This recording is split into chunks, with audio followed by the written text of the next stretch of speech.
nombre del Padre, del Hijo y del Espíritu Santo. Amén.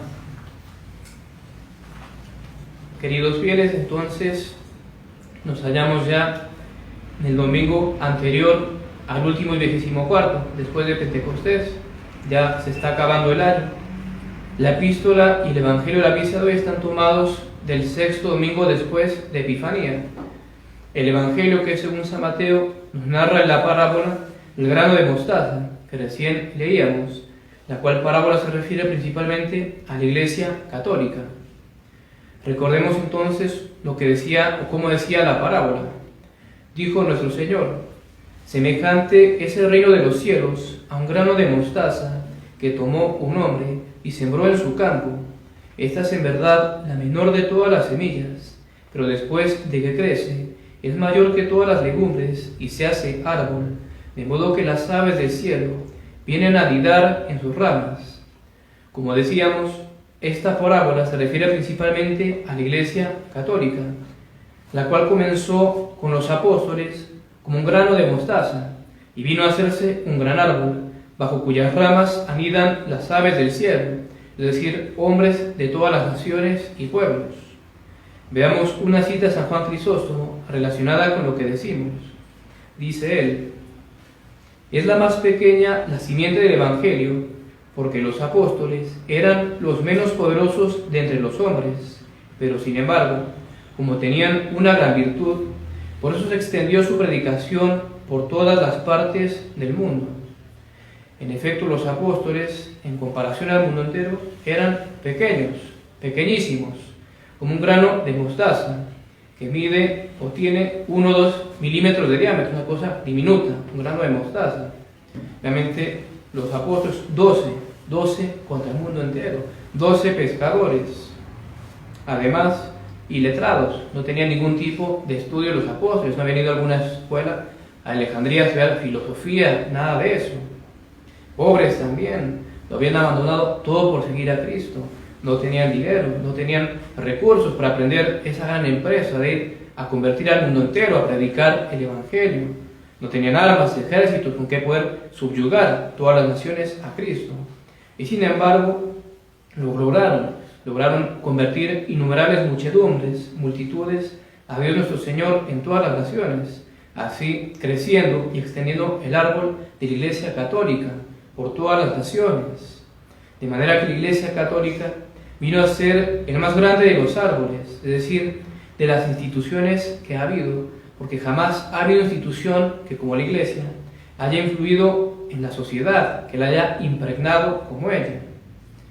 En efecto, la Iglesia católica logró civilizar a las sociedades paganas e inculcarles el Evangelio, dando así un grandísimo progreso a la humanidad. Muchas veces nos pintan hoy en día los tiempos de los romanos, los griegos, como que era la gran cosa, la panacea, y cuando mira bien que hay bastantes cosas que eran terribles, aberrantes de los paganos, y el Evangelio, la Iglesia católica vino a erradicar todo eso, a reformar las costumbres.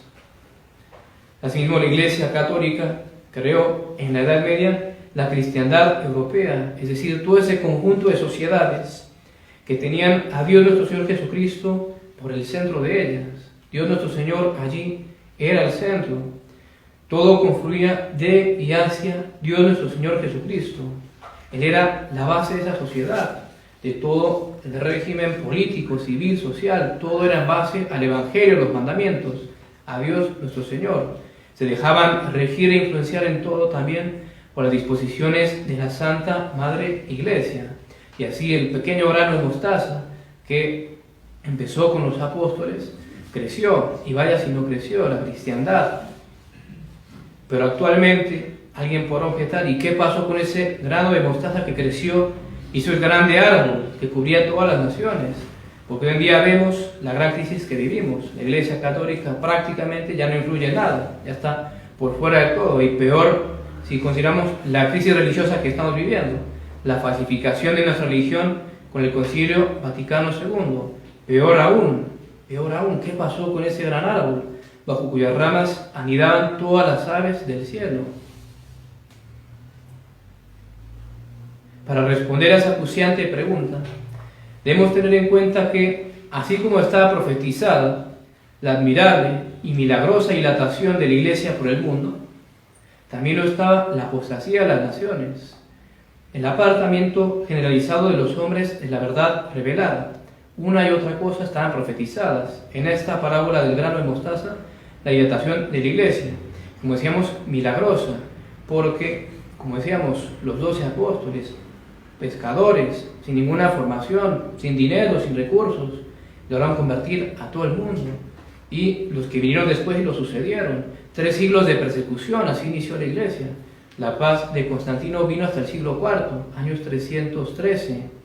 3 siglos de persecución, mártires, persecución tremenda. Sin embargo, creció, se hizo ese gran árbol. Y ahorita ya podemos decir que ya prácticamente no está. Porque, como decimos, también está profetizada la apostasía de las naciones. En efecto, San Pablo nos dice en su segunda epístola a los tesalonicenses que antes de venir el anticristo, el hijo de perdición, el hombre de pecado, debe venir la apostasía, disceso en latín. Dios nuestro Señor Jesucristo mismo, en el Evangelio, dijo: cuando el Hijo del Hombre vuelva, por ventura hallará fe sobre la tierra. Con esas palabras nos está dando a entender el estado de cosas cuando sea su segunda venida. Por ventura hallará fe sobre la tierra. Habrá alguien con fe. Entonces uno se da cuenta cómo va a estar la situación cuando Él venga. No va a ser todo glorioso en ese sentido de propagación del Evangelio, sino apostasía.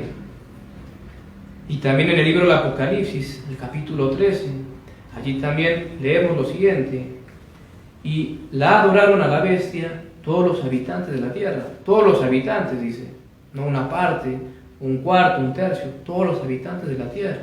La gran apostasía. Entonces también estaba profetizada la gran apostasía. Por un lado, la admirable propagación de la Iglesia, pero también esta apostasía. Entonces surge la pregunta: ¿qué soluciona todo esto que nos ha tocado vivir? Nosotros que nos toca no vivir bajo el glorioso árbol, podríamos decir, de la Iglesia, sino bajo la apostasía, estos tiempos difíciles y que cada vez van peor. Cada vez más y más se muestra que la solución a todo esto es Dios nuestro Señor Jesucristo, por supuesto. Cristo nuestro Señor, Él con su gloriosa parucía, su segunda venida.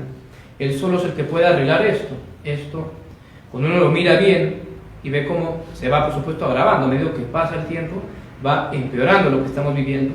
Uno ve cada vez más como es más patente que esto ya no tiene solución humana. Ya no hay solución humana a los problemas que estamos viviendo.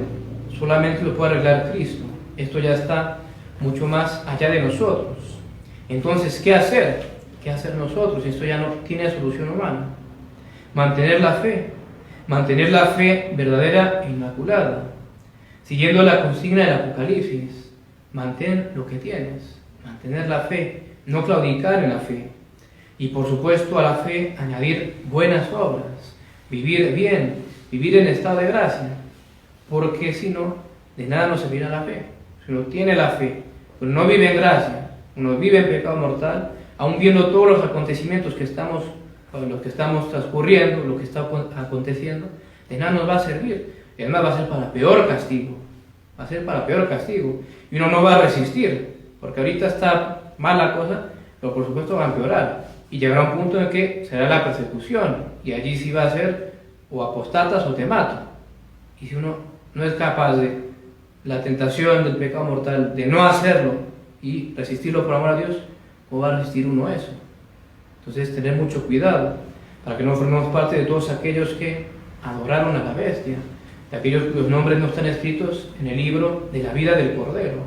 Entonces, mantener la fe y añadirle buenas obras, la caridad, el estado de gracia, porque si no, de nada nos va a servir la fe, sino para mayor condenación, para mayor castigo. Por tanto, intensificar la oración, cada uno según sus posibilidades, orar mucho. Vigilate et orate, dice nuestro Señor. Vigilar y orar. Estar pendientes de lo que vimos y orar mucho. En especial el Santo Rosario, todos los días. Rezar todos los días el Santo Rosario para que María Santísima, que es la develadora de todas las herejías, de todas las acechanzas del demonio, del enemigo, para que ella nos proteja. para que nos guarde en estos tiempos malos, para que ella nos conserve la fe, para que nos conserve la gracia. Nos dé la gracia de salir del pecado, si tenemos la desfortuna de hallarnos en él. Rezar todos los días el Santo Rosario, no olvidarlo, siempre lo decimos, Santo Rosario diario es la salvación eterna del alma. Si uno reza Santo Rosario todos los días sin falta, uno se va a salvar. La Virgen Santísima, por supuesto, nunca falla, y nunca lo va a abandonar a uno. A rezar entonces el Santo Rosario, en general, hacer mucha oración, tratar de practicar buenas obras, crecer en virtud, ir perfeccionándonos, buscar la santidad para estar fieles a nuestro Señor, para no claudicar. Quiera en todo caso María Santísima, con su intercesión poderosísima, alcanzarnos la gracia de la perseverancia y en última instancia de la salvación. Ave María Purísima. Sin pecado concebida María Santísima. En nombre del Padre, del Hijo y del Espíritu Santo. Amén.